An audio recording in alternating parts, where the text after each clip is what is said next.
Hello all, good evening and welcome to Veranda Race SSC YouTube channel. சரிங்களா? So, இன்னைக்கு நம்ம என்ன பார்க்க போறோம் அப்படின்னு சொல்லி பாத்தீங்கன்னா, புதுசா நமக்கு ஒரு நோட்டிபிகேஷன் வந்திருக்கு. ரொம்ப புதுசா இல்ல. இந்த மந்த் நமக்கு ஒரு நோட்டிபிகேஷன் வந்திருக்கு. என்ன அப்படின்னு சொல்லி பாத்தீங்கன்னா, CSIR CASC 2023. சரியா?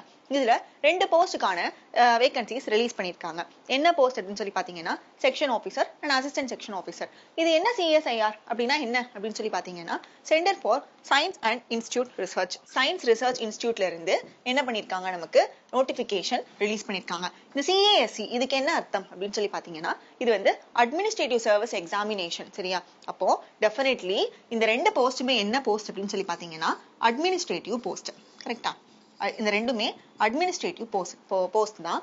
சோ இந்த ரெண்டு போஸ்டுக்கும் இந்த ரெண்டு போஸ்டோடைய பே லெவல் என்ன, எக்ஸாம் நோட்டிபிகேஷன் எப்ப ஸ்டார்ட் ஆகுது, எப்ப எண்ட் ஆகுது, அண்ட் இந்த எக்ஸாம் வந்துட்டு எத்தனை ஸ்டேஜஸா நடக்க போகுது, அண்ட் இதுல வந்துட்டு எஸ்பெஷலி இதுல நம்ம இப்ப என்ன பார்க்க போறோம் அப்படின்னா, ஆப்டி ரீசனிங்கான சிலபஸ் என்ன, ஸ்ட்ராட்டஜி என்ன, if you are an SSC aspirant உங்களுக்கு இந்த ஆப்டி ரீசனிங் ரெண்டுமே ஈஸியா இருக்குமா, இத பத்தி தான் பார்க்க போறோம். சரிங்களா? சரி, வாங்க பார்க்கலாம். சோ ஃபர்ஸ்ட் இத பத்தி தெரிஞ்சுக்கோங்க. ஆல்ரெடி நம்ம சேனல்ல இத பத்தின டீடைல் நோட்டிபிகேஷன் வீடியோ போட்டிருப்பாங்க, அதை போய் செக் பண்ணிக்கோங்க. அண்ட் ஓவராலா எவ்வளவு வேகன்சிஸ் இருக்கு அப்படின்னு சொல்லி பாத்தீங்கன்னா, 444 வேகன்சி, 444 வேகன்சிஸ் இந்த போஸ்டுக்காக ரிலீஸ் பண்ணிருக்காங்க. சரியா? என்ன ரெண்டு போஸ்ட், ஒன்னு SO இன்னொன்னு ASO. கரெக்டா? SOக்கு 76 வேகன்சிஸும் ASOக்கு 368 வேகன்சிஸும் ரிலீஸ் பண்ணிருக்காங்க. இந்த ரெண்டுல எது ஹையஸ்ட் போஸ்ட் அப்படின்னா இந்த SOங்கிறது தான். சோ இந்த ரெண்டுக்கும் செலக்ஷன் ப்ராசஸ் எப்படி இருக்கும் அப்படின்னு சொல்லி பாத்தீங்கன்னா, ஃபர்ஸ்ட் ஸ்டேஜ் 1 அண்ட் ஸ்டேஜ் 2 சேமா தான் இருக்கும். மெரிட் பேஸ்ல SO ASO அப்படின்னு சொல்லி ஸ்ப்ளிட் பண்ணிப்பாங்க. அண்ட் SOக்கு ஸ்டேஜ் 1 ஸ்டேஜ் 2 முடிச்ச பின்ன என்ன ப்ராசஸ் இருக்கு, ASOக்கும் ஸ்டேஜ் 1 ஸ்டேஜ் 2 முடிச்ச பின்ன என்ன ப்ராசஸ் இருக்கு அப்படின்றத பார்க்கலாம். ஃபர்ஸ்ட் இதோடைய salary என்னவா இருக்கும் அப்படின்னு சொல்லி பாத்தீங்கன்னா, பே லெவல் 8. SOக்கு பாத்தீங்கன்னா பே லெவல் 8 அண்ட் ASOக்கு பாத்தீங்கன்னா பே லெவல் 7. அப்போ கண்டிப்பா தெரியுது இது ஒரு நல்ல போஸ்ட் அப்படின்னு சொல்லிட்டு. கரெக்டா? ஏன்னா பே லெவல் 8ல நமக்கு salary கொடுக்குறாங்க. இது வந்து நம்மளுடைய இன்ஹான்ஸ் salary. இதோடைய பேசிக் பே அரௌண்ட் 46K இருக்கும். இதோடைய பேசிக் பே அரௌண்ட் 44K இருக்கும். சரியா? சோ இது வந்து பேசிக் பே. நம்மளோட இன்ஹான்ஸ் salary எப்படி இருக்கும்னா, ஒரு 90,000 ரீச் ஆகுற மாதிரி இருக்கும் SOக்கு. அண்ட் ASOக்கு வந்துட்டு ஒரு 80K to 85K அந்த ரேஞ்சில இருக்கும். சரிங்களா? சரி, நெக்ஸ்ட் இதுதான் salary. இந்த salary பார்த்ததுமே நமக்கு என்ன தோணிடும், டிஃபால்ட்டா இந்த எக்ஸாம்க்கு படிக்கணும், ப்ரிப்பேர் பண்ணணும்ன்ற ஒரு ஐடியா வந்துடும். சரியா? If you are a fresher, நான் வந்து ரொம்ப ஃப்ரெஷ், நான் என்னால ப்ரிப்பேர் பண்ண முடியுமா அப்படின்னு சொல்லி கேட்டீங்கன்னா, எஸ் கண்டிப்பா முடியும். Because we are having solid நமக்கு என்ன இருக்கு, ஒரு 2 months கேப் இருக்கு. சரியா? ஒரு 60 days படிக்கிற மாதிரி டைம் இருக்கு. ஓகே, அப்ளிகேஷன் ஸ்டார்ட் டேட் எப்ப ஸ்டார்ட் ஆச்சு அப்படின்னு சொல்லி பாத்தீங்கன்னா, இந்த மந்தோட 8 ஸ்டார்ட் ஆயிருக்கு. நெக்ஸ்ட் மந்த் 12 வந்துட்டு இது எண்ட் ஆகிடும். சரியா? அண்ட் இந்த அப்ளிகேஷனுக்கு இதை தாண்டி ஹவு டு அப்ளைன்லாம் நமக்கு போட்டிருப்பாங்க வீடியோ. அண்ட் இதுல வந்துட்டு அப்ளிகேஷன் ஃபீஸ் எவ்வளவு அப்படின்னு சொல்லி பாத்தீங்கன்னா, அப்ளிகேஷன் ஃபீஸ் வந்துட்டு 500. யாருக்கு அப்படின்னு சொல்லி பாத்தீங்கன்னா, எல்லா விமன் கேண்டிடேட்ஸ்க்கும் இதுக்கு அப்ளை பண்றதுக்கு ஃப்ரீ தான். சரியா? விமன் கேண்டிடேட்ஸ் எல்லாருக்குமே ஃப்ரீ. அண்ட் மேல் வந்துட்டு OBC UR category and EWS இந்த 3 கேட்டகரியில இருக்கவங்க மட்டும் இந்த அப்ளிகேஷன் ஃபீஸ் பே பண்ணா போதும், வேற யாரும் பே பண்ண தேவையில்லை. சரியா? சரி, ஏஜ் லிமிட் எப்பவுமே இல்லாம ஏஜ் லிமிட் என்னன்னா 33 அப்பர் ஏஜ் லிமிட் கொடுத்திருக்காங்க. Even if you are and UR category, நீங்க அன்ரிசர்வ் கேட்டகரியா இருந்தாலும் கூட 33 ஏஜ் வரைக்கும் நீங்க அப்ளை பண்ணலாம். சரியா? நம்ம SSCக்குலாம் என்ன 27 28 இதுதான் ஏஜ் லிமிட்டா இருக்கும். அதுக்கப்புறமா ரிலாக்ஸேஷன் இருந்திருக்கும். சரியா? பட் இங்க என்ன அப்படின்னா 33 தான் வந்துட்டு எல்லா கேட்டகரிக்குமான காமன் அப்பர் ஏஜ் லிமிட். சரியா?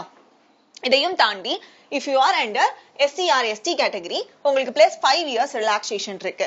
அதே இது அதர்ஸ், அதாவது OBC அதர் பேக்வர்ட் கேஸ்டா இருந்தீங்கன்னா 3 years ரிலாக்ஸேஷனும், அண்ட் SC STல பிசிக்கலி சேலஞ்சா இருந்தீங்கன்னா 15 years ரிலாக்ஸேஷனும், அதே OBCயா இருந்தீங்கன்னா 13 years ரிலாக்ஸேஷனும் கொடுக்குறாங்க. அதே போல ஆல்ரெடி CSIRல ஒர்க் பண்ற ஒரு டிபார்ட்மெண்டல் கேண்டிடேட்டா இருந்தீங்க, இது வந்து ஹையர் போஸ்ட். சரியா? சோ கீழே இருக்கிறவங்க மறுபடியும் இந்த எக்ஸாம்ஸ் எழுத வாய்ப்பு இருக்கு.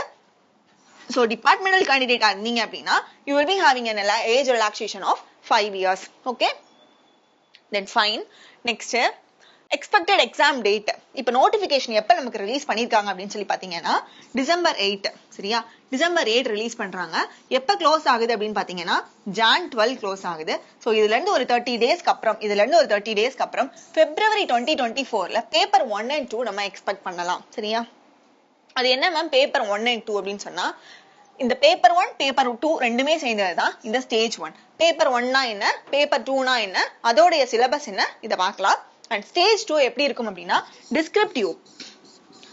descriptive தான் வந்து என்னன்னா stage 2 இதுக்கு அப்புறம் இன்டர்வியூ CPT சரியா சோ இன்டர்வியூ எதுக்கு CPT யாருக்கு இதெல்லாம் பார்க்கலாம் பேட்டர்ன் சரி இப்போ இந்த எக்ஸாம் உடைய பேட்டர்ன் ஓகேவா ஃபர்ஸ்ட் என்னன்னா பேப்பர் 1 ன்னு சொன்னேன் கரெக்ட்டா பேப்பர் 1 ம் பேப்பர் 2 ம் சேர்ந்ததுதான் ஸ்டேஜ் 1 இப்ப பேப்பர் 1ல என்ன அப்படினா என்ன சிலபஸ் அப்படினு பாத்தீங்கன்னா ஜெனரல் அவேர்னஸ் ஓகேவா general awareness English language and comprehension அதாவது ஜெனரல் அவேர்னஸ்னா SSC க்கு என்ன ஜெனரல் அவேர்னஸ் ப்ரிப்பேர் பண்ணுவீங்களோ SSC சிலபஸ் என்னவோ ஜெனரல் அவேர்னஸ்ல அதே தான் இங்கேயும் சிலபஸ் எதுல ஆரம்பிப்பீங்க ஹிஸ்டரி பாலிட்டில ஆரம்பிச்சு அண்ட் அவேர்னஸ்னா என்ன பாப்போம் history polity economics geography as well as current affairs சரியா சோ இதெல்லாம் சேர்ந்ததுதான் இந்த ஜெனரல் அவேர்னஸ் இதோட வெயிட்டேஜ் என்ன அப்படினு சொல்லி பாத்தீங்கன்னா 100 மார்க்ஸ் சரியா 100 क्वेश्चंस இருக்குது each question carries 1 marks டோட்டலா நமக்கு 100 மார்க்ஸ்க்கு ஜெனரல் அவேர்னஸ் இருக்கு அதே போல தான் இங்கிலீஷும் 50 MCQs னா each question carries 1 mark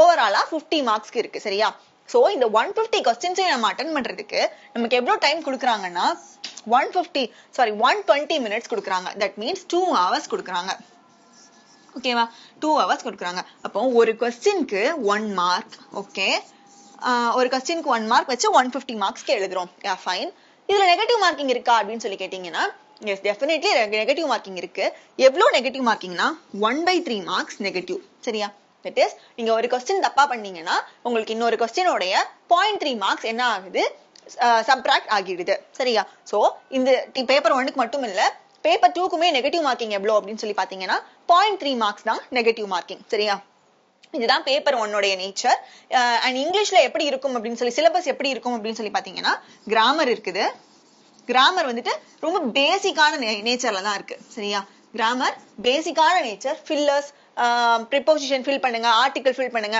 இந்த மாதிரி பேசிக்கான நேச்சர்ல தான் இருக்கு இதுக்கு முன்னாடி இந்த எக்ஸாம் எப்ப நடந்துச்சு அப்படினு கேட்டிங்கனா 2013ல லாஸ்டா நடந்திருக்கும் அதுக்கான previous year பேப்பர் எப்படி இருக்கும் அப்படின்றத ஃபர்தரா நம்ம அதோட previous year பேப்பர்ஸ் எடுத்துட்டு வரலாம் சோ அதோட previous year பேப்பர்ஸ் பார்க்கறப்போ क्वेश्चन நேச்சர் எப்படி இருக்கு லெவல் எப்படி இருக்கு அப்படின்றத நம்ம தெரிஞ்சுக்கலாம் சரியா சோ இது கிராமர் உடைய இங்கிலீஷ் உடைய பேசிக் and general awareness எப்படி இருக்கு அப்படினா SSC ல எப்படி நமக்கு क्वेश्चन கேட்டிட்டு இருக்காங்களோ நம்ம எப்படி படிக்கிறோம் நம்ம ஓவராலா படிப்போம் அவங்க நமக்கு எப்படி क्वेश्चन கேட்பாங்க அவங்களும் ஜெனரலாவே கேட்டிட்டு இருப்பாங்க சரியா இப்ப ஹிஸ்டரியா ஜெயினிசம் புத்திசம்ல இருந்து क्वेश्चन கேக்குறாங்களா அதே போல தான் இங்கேயும் ஓவராலா ஹிஸ்டரின்ற சிலபஸ் படிக்கிறோம் இதே போல ஒவ்வொரு டாபிக்ல இருந்தும் ஒவ்வொரு டாபிக்கும் சம் வெயிட்டேஜ் வச்சிருப்பாங்க அது மேபி சேஞ்ச் ஆகலாம் அந்த மாதிரி நமக்கு क्वेश्चंस கேட்டிட்டு இருக்காங்க கரெக்ட்டா நெக்ஸ்ட் இந்த பேப்பர் 2 இந்த பேப்பர் 2ல பாத்தீங்கன்னா general intelligence reasoning and mental ability சரியா அப்போ பேப்பர் 2 200 மார்க்ஸ்க்கு எழுதுறோம் பேப்பர் 1 எவ்வளவு மார்க்ஸ்க்கு எழுதணும் 150 க்கு பேப்பர் 2 200 க்கு பாருங்க 150 200 and பேப்பர் 3 என்னன்னா 150 that means stage 2 இது stage 2 சரியா டோட்டலா எனக்கு 500 மார்க்ஸ் தான் என்னோட மெரிட் கால்குலேஷன் நடக்க போகுது சரியா 500 மார்க்ஸ்ல இருந்து தான் என்ன ஃபில்டர் அவுட் பண்ண போறாங்க சரியா இந்த 500 மார்க்ஸ்க்கு நான் மினிமம் ஒரு 350 வாங்கி இருக்கணும்னு வெச்சுக்கோங்களேன் அதுல இருந்து தான் என்ன பண்ணுவாங்க நான் SO க்கு செலக்ட் ஆகுறேனா ASO க்கு செலக்ட் ஆகுறேனா அப்படினு என்ன வந்துட்டு ஃபில்டர் பண்ண போறாங்க சரியா சோ நான் என்னோட எக்ஸாம் 500 மார்க்ஸ்க்கு எழுத போறேன் இந்த 500 மார்க்ஸ்ல 200 மார்க்ஸ் எங்க அப்படினா என்னோட பேப்பர் 2ல இருக்குது இந்த பேப்பர் 2 வந்து நான் ஒரு 2.5 hours எழுதுறேன் சரியா 2.5 hours 150 minutes எழுதுறேன் பேப்பர் 2ல எனக்கு என்ன இருக்கு அப்படினா எனக்கு 200 क्वेश्चंस இருக்கு 200 மார்க்ஸ்க்கு எழுத போறேன் ஓகேவா 200 क्वेश्चंस 200 மார்க்ஸ் இந்த 200 क्वेश्चंसும் என்னவா இருக்கும் 200 क्वेश्चंसும் என்னவா இருக்கும் என்னோட சிலபஸ்ல அவங்க எப்படி கொடுத்திருக்காங்க general intelligence reasoning and mental ability இதோட தான் கொடுத்திருக்காங்க அப்ப நான் எப்படி எடுத்துக்கிறது எனக்கு 200 क्वेश्चंसமே ரீசனிங்கா இருக்குமா 200 क्वेश्चनமே ரீசனிங் பிளஸ் ஆப்டியா இருக்குமா எப்படி இருக்கும் ஜெனரல் இன்டெலிஜென்ஸ் சோ SSC பொறுத்த வரைக்கும் ஜெனரல் இன்டெலிஜென்ஸ் அப்படின்ற வார்த்தை எனக்கு எப்படி இருக்கும் அப்படினா ரீசனிங் ஆப்டி இதுதான் ஜெனரல் ரீசனிங் இன்டெலிஜென்ஸ்னு சொல்றோம் ஜெனரல் இன்டெலிஜென்ஸ்னாலே IB ஆகட்டும் SSC ஆகட்டும் எனக்கு என்னன்னா ஃபுல்லா ரீசனிங்காவே இருந்துட்டு இருந்துச்சு ஆனா இங்க ஜெனரல் இன்டெலிஜென்ஸ் மென்ஷன் பண்ணிருக்கிறது ப்ரீவியஸ் இயர் பேப்பர் எடுத்து பார்த்தோம் அப்படின்னா கொஸ்டின் எப்படி இருக்கு, அதுல என்னென்ன கவர் ஆகுது அப்படின்னு சொல்லி பாத்தீங்கன்னா ஓவராலா இது ஒரு 150 மினிட்ஸ் எக்ஸாம். அதாவது 2.5 hours நீங்க எழுத போறீங்க. 200 questions, 200 marks, negative marking 1/3. just same as paper 1. இதோட என்ன முடிஞ்சிரும் அப்படின்னா என்னோட ஸ்டேஜ் 1ஓட ப்ராசஸ் முடிஞ்சு போயிடும். சரியா? அடுத்தது எனக்கு ஸ்டேஜ் 2 நடக்க போகுது. ஸ்டேஜ் 2 எப்படி நடக்கும் அப்படின்னா இங்கிலீஷ் ஆர் ஹிந்தில நான் என்ன எழுத போறேன், டிஸ்கிரிப்டிவ் பேப்பர் எழுத போறேன். அந்த டிஸ்கிரிப்டிவ் பேப்பருக்கு எனக்கு என்ன இருக்கும் அப்படின்னா எஸ்ஏ, தெரிஞ்சுக்கோங்க, essay, precise writing, application writing or letter writing. சரியா? இதுல ஏதாச்சும் இருக்கும். இது மொத்தமா சேர்த்து எனக்கு ஒரு 150 மார்க்ஸ்க்கு நடக்க போகுது. அண்ட் இதுவும் என்னுடைய மெரிட்டுக்கு கன்சிடரபிள் தான். சரியா? சரி, அப்போ அடுத்தது இதெல்லாம் முடிச்சாச்சு நானு. சரியா? சோ இதெல்லாம் நான் முடிச்சாச்சு.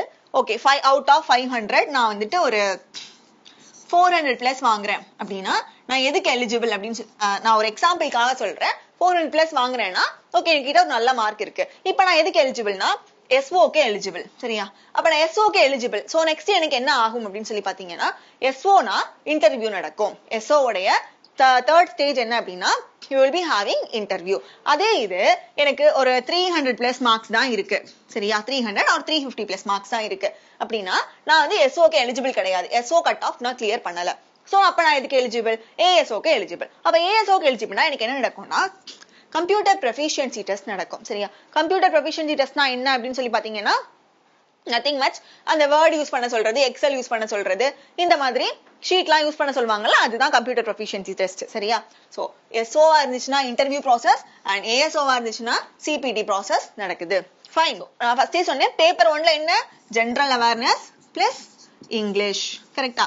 இங்கிலீஷ்ல என்னெல்லாம் இருக்கு அப்படின்னு சொல்லி பாத்தீங்கன்னா ஃபுல்லாவே 1 மார்க் கொஸ்டின் தான். அந்த 1 மார்க் கொஸ்டின் வந்துட்டு நம்ம எப்படி இருக்கும், direct indirect speech, active passive, அதுக்கப்புறமா வந்துட்டு ப்ரிப்போசிஷன், ஆர்டிகிள்ஸ், ஃபில்லர்ஸ், இந்த பிளேஸ்ல எது சூட்டபிளா இருக்கும், சென்டென்ஸ் இம்ப்ரூவ்மெண்ட், இந்த மாதிரி எஸ்எஸ்சி சிலபஸ்ல அந்த 25 மார்க்ஸ்க்கு என்ன படிக்கிறோமோ அதே இதுதான் இங்க 50 மார்க்ஸ்க்கு படிக்கிறோம். சரியா? சோ எஸ்எஸ்சி சிலபஸ் என்னன்னு இங்க பாக்குற எல்லாருக்குமே தெரிஞ்சிருக்கும். இன்கேஸ் தெரியல அப்படின்னா எஸ்எஸ்சி உடைய சிலபஸ்க்காக நம்ம ரெண்டரைஸ் யூடியூப் சேனல்லயே வந்துட்டு வீடியோ போட்டிருப்பாங்க, அதுல பாருங்க. சரிங்களா? அண்ட் ஐபிக்கு இங்கிலீஷ் ப்ரிப்பேர் பண்ணுவீங்க ஒரு சிலர், அதே ப்ராசஸ் தான், எதுவுமே டிஃபர் ஆக போறது இல்ல. ஐபிக்கு ஜெனரல் அவேர்னஸ் ப்ரிப்பேர் பண்ணுவீங்க, அதே ப்ராசஸ் தான், எதுவுமே டிஃபர் ஆக போறது இல்ல. வை? பிகாஸ் ஜெனரல் அவேர்னஸ்ன்றது ஐபி ஆகட்டும், எஸ்எஸ்சி ஆகட்டும், ஒரு இந்த நோட்டிபிகேஷன் சிஎஸ்ஐஆர் ஆகட்டும், எல்லாத்துக்குமே தி காமன் சிலபஸ் தான். கரெக்டா? சோ அப்ப இதுக்கும் எதுவுமே சேஞ்ச் ஆக போறது இல்ல. இப்ப நீங்க என்ன ப்ரிப்பரேஷன்ல இருக்கீங்களோ அதே ப்ரிப்பரேஷன்ல இருந்தாவே போதும், நம்மளால ஓரளவுக்கு இதை கிராஸ் பண்ணிட முடியும். சரியா? சோ அப்போ பேப்பர் 1 பொறுத்த வரைக்கும் எனக்கு வந்து Indian history, polity, economics, so இதுதான் நான் அவேர்னஸ் அப்படின்னு சொல்லி படிக்கிறேன். சரியா? பிளஸ் என்னன்னா எனக்கு கரண்ட் அஃபேர்ஸ் கேட்க வாய்ப்பு இருக்கு. Okay, current affairs. இங்கிலீஷ்லயும் நான் சொல்லியாச்சு என்னென்ன இருக்குன்றது. இப்ப பேப்பர் 2 பாருங்க. பேப்பர் 2 பாத்தீங்கன்னா I will be having 8 sections. சரியா? என்னுடைய சிலபஸ்ல எனக்கு 8 டாபிக்ஸ் கொடுத்திருக்காங்க. எனக்கு ஃபர்ஸ்ட் பேப்பர் 2க்கு என்ன கொடுத்திருந்தாங்க? General intelligence, mental ability, logical reasoning. சரியா? ஆனா இங்க பாத்தீங்கன்னா எனக்கு பேப்பர் 2ல 8 டாபிக்ஸ் கொடுத்திருக்காங்க. என்ன கொடுத்திருக்காங்க? ஜெனரல் இன்டெலிஜென்ஸ், இதுல 25 கொஸ்டின்ஸ், அரித்மெட்டிக் இதுல 25 கொஸ்டின்ஸ், ஜெனரல் சயின்ஸ் இங்க 25 கொஸ்டின்ஸ், இப்படி எல்லாத்துலயும் 25 கொஸ்டின்ஸ் சேர்த்துதான் எனக்கு 200 கொஸ்டின்ஸ் ஃபார் 200 மார்க்ஸ்க்கு. புரியுதா? எஸ். வெளியே என்னதான் ஒன்லி ரீசனிங்கிறத மென்ஷன் பண்ணியிருந்தாலும் அந்த ஜெனரல் இன்டெலிஜென்ஸ் அப்படிங்கிறது கீழே என்னென்ன வருதுன்னு சொல்லி பாத்தீங்கன்னா ஜெனரல் சயின்ஸ். இது என்ன மேம் ஜெனரல் சயின்ஸ் அப்படின்னா பிசிக்ஸ், கெமிஸ்ட்ரி, பயாலஜி. சரியா? Physics, chemistry, biology. புதுசாலாம் எதுவுமே கிடையாது. நம்ம இப்போதைக்கு எஸ்எஸ்சிக்கோ ஐபிக்கோ என்ன படிச்சுட்டு இருக்கீங்களோ அதே விஷயம் தான் பிசிக்ஸ், கெமிஸ்ட்ரி, பயாலஜிக்கு படிக்க போறீங்க. ஜெனரல் சயின்ஸோடைய சிலபஸ் என்ன, அதை எப்படி ப்ரிப்பேர் பண்ணுன்றதும் நம்ம சேனல்ல இருக்கும், பாத்துக்கோங்க. அண்ட் அதே போல எக்கனாமிக்ஸ் as well as எக்கனாமிக்ஸ்ங்கிறது எப்படி ஜெனரல் அவேர்னஸ்ல என்ன எக்கனாமிக்ஸ்க்கு என்ன சிலபஸ் கொடுத்திருக்காங்களோ அதே சிலபஸ் தான். இதுக்கான சிலபஸ் என்ன, எக்கனாமிக்ஸ்ல என்ன சிலபஸ் இருக்கு அப்படிங்கறதெல்லாம் டீடைல் பிடிஎஃப் கீழே டிஸ்கிரிப்ஷன்ல கொடுத்திருக்கோம், அங்க பாத்துக்கோங்க. சரிங்களா? எத்திக்ஸ், இன்டெகிரிட்டி அண்ட் ஆப்டிடியூட் இதுவும் எப்படி இருக்கும் அப்படின்னா ஒரு மாதிரி ஆப்டிடியூடோட கேஸ் ஸ்டடி பேஸ் பண்ணதாவே இருக்கும். அண்ட் டெசிஷன் மேக்கிங்னா என்னன்னா இப்பெல்லாம் கிரிட்டிக்கல் ரீசனிங் அப்படின்னு ஒரு டாபிக் வருது இல்ல, ஸ்டேட்மெண்ட் அண்ட் ஆர்குமெண்ட்ஸ். கரெக்டா? Statement and arguments. இதுல நீங்க என்ன டெசிஷன் எடுப்பீங்க? உங்களுக்கு ஒரு சில கேஸ் ஸ்டடிஸ் கொடுப்பாங்க. அந்த கேஸ் ஸ்டடிஸை ரீட் பண்ணி நீங்க இந்த பொசிஷன்ல இருந்தீங்கன்னா உங்களுடைய டெசிஷன் என்னவா இருக்கும்? சோ அதுதான் டெசிஷன் மேக்கிங். அண்ட் இதுவும் கிட்டத்தட்ட எப்படி இருக்கும் அப்படின்னா அதே போலதான் இருக்கும். சரியா? And national geography. நேஷனல் ஜியோகிராஃபினா கண்டிப்பா ஜியோகிராஃபி படிச்சுதான் ஆகணும். ஓகேவா? சோ இதுக்கெல்லாம் என்ன சோர்ஸ் அப்படின்னு சொல்லி பாத்தீங்கன்னா எக்கனாமிக்ஸ், எத்திக்ஸ் அண்ட் நேஷனல் ஜியோகிராஃபிக்கு வந்துட்டு லூசென்ட் புக், அப்படி இல்லைன்னா NCERT 6th to 10th. சரியா? சோ இது இல்ல ஏதாவது ஆன்லைன் சோர்சஸ் பார்த்து நீங்க ப்ரிப்பேர் பண்ணிக்கலாம். அண்ட் இதுக்கான ஸ்ட்ராட்டஜிஸ் இந்த பேப்பர்லாம் எப்படி ப்ரிப்பேர் பண்ணணும் அப்படின்றத சொல்லுவாங்க. ஜெனரல் சயின்ஸ் நம்ம SSCக்கு எப்படி ப்ரிப்பேர் பண்றோமோ அதையே ப்ரிப்பேர் பண்ணா போதும். நத்திங் நியூ, எதுவும் புதுசா ப்ரிப்பேர் பண்ண தேவை கிடையாது. இந்த ஜெனரல் இன்டெலிஜென்ஸ் அண்ட் அரித்மெட்டிக்கு ஒரு 50 கொஸ்டின்ஸ். சரியா? இந்த 50 கொஸ்டின்ஸும் எப்படி இருக்கும் அப்படின்னா பேசிக்கா தான் இருக்கும். ப்ரீவியஸ் இயர் பேப்பர் எடுத்து அனலைஸ் பண்ணி பாத்தீங்கன்னா இந்த 50 கொஸ்டின்ஸுமே டஃபா இல்ல. சரியா? SSC யோட லெவல் என்னவோ அதை விட கொஞ்சம் ஈஸியா தான் இருக்கு. இப்ப SSC யோட லெவலே ஈஸியா தான் இருக்கு, அதை விடவும் ஈஸியா இருக்கு அப்படின்னு சொல்றேன். சரியா? சோ இந்த ஜெனரல் இன்டெலிஜென்ஸ் அண்ட் அரித்மெட்டிக்ல இந்த 50 out of 50 வாங்குறதுக்கு நம்ம என்னென்ன படிக்கணும், எப்படி படிக்கணும் அப்படின்றத பார்க்கலாம். ஃபர்ஸ்ட் ரீசனிங்ல எனக்கு என்ன கொடுத்திருக்காங்க? இங்க ஏதாச்சும் ஒரு டாபிக் நமக்கு புதுசா இருக்கா? இதுதான் நமக்கு ரீசனிங்காக அவங்க கொடுத்திருக்க சிலபஸ். இதுல ஏதாச்சும் ஒரு டாபிக் புதுசா இருக்கான்னு பார்த்தா நோ, எதுவுமே எனக்கு புதுசா இல்ல. Just think analogy. இப்ப நம்ம என்ன பார்த்துட்டு இருக்கோம் டே டு டே ரீசனிங்ல என்ன படிச்சுட்டு இருக்கோமோ அதே தான் இருக்கு. Analogy, classification, series, coding, decoding, blood relation, direction, Venn diagram, alphabets, seating arrangement, MOT, number series, ranking, non verbal ரீசனிங்கும் இருந்துச்சு. சரியா? நான் ப்ரீவியஸ் இயர் क्वेश्चन பார்த்த வரைக்கும் எனக்கு நான் வெர்பல் ரீசனிங் இருந்துச்சு. என்ன இருந்துச்சு அப்படின்னா பேப்பர் கட்டிங் இருந்துச்சு, மிரர் இமேஜ் இருந்துச்சு. சரியா? இதையும் சிலபஸ்ல இன்க்ளூட் பண்ணிக்கோங்க. சோ இவ்வளவுதான் என்ன அப்படின்னா நம்மளுடைய ரீசனிங் சிலபஸ். ஓகேவா? சோ இந்த நான் வெர்பல் ரீசனிங்ல நான்